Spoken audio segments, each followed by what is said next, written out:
Saturday Morning Cartoons. Today we're going to talk about our revamped floor that we put into a 370Z.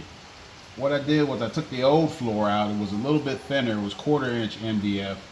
And I went and bought 1/2 inch MDF and cut it all out. Made the pieces just a little bit better. Made it fit just a little bit tighter around here.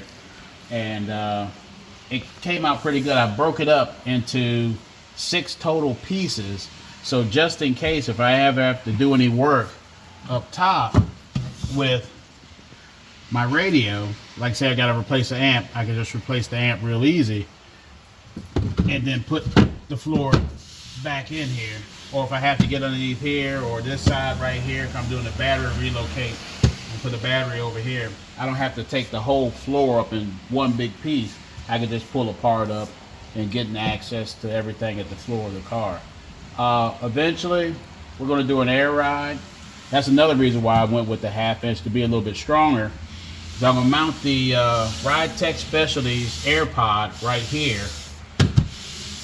And that way I'm going to run all my lines and everything up and around the front. And that I have to go to each individual corner of the car. And I just wanted to be real super sturdy with no issues, no problems.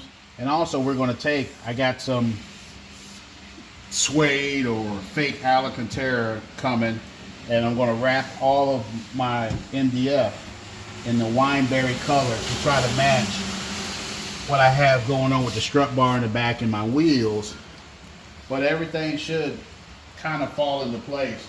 And we still have enough room to put the mat into the back of the car and still use the clips to have everything hold it down to make it, you know, functional and safe with no problems with the car at all. So it all looks factory. You'll have no problems. I'll wind up cutting this probably in half. That way that the air tank can sit mainly on top of there, and I can just pull partials of the rug up. I just want to make it user friendly if I'm ever on a highway and I have a incident or whatever, or a failure or something, like I said, on radio, to be able to get to it and access it real easily. And coming up shortly, we're going to do a brake job on the car. We're going to put some racing brakes on there, 15 inch in the front, and I think it's a 15 inch in the rear, 6 piston and 4 pistons. And we'll bag it, try to get that done this year, get it all bagged. And then give me some feedback in the comments section. I'm thinking about either going with a twin turbo, fast intentions, or a full LS3 swap and naturally aspirated, like a 427 LS3. The price is going to be about the same for both of them. You do a full twin turbo kit, like a fast intentions, and you want 700 wheel horsepower, it's going to cost you about 25 grand to have it shipped out, have somebody pull the motor, put it all in.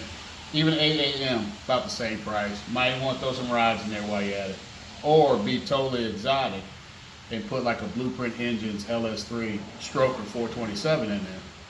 You know, about $25,000. They make sickies, wiring kits, and swap kits and everything. It all depends. But y'all give me some feedback. Which would you like to see on the car? The LS3, or you like to see a twin turbo? But that's all we have for this weekend. Sorry we missed a couple of weeks. Had family in town, running around all of Texas, going to take some barbecues. But we'll try to keep the videos more consistent and have everything coming to y'all guys in another 2 weeks.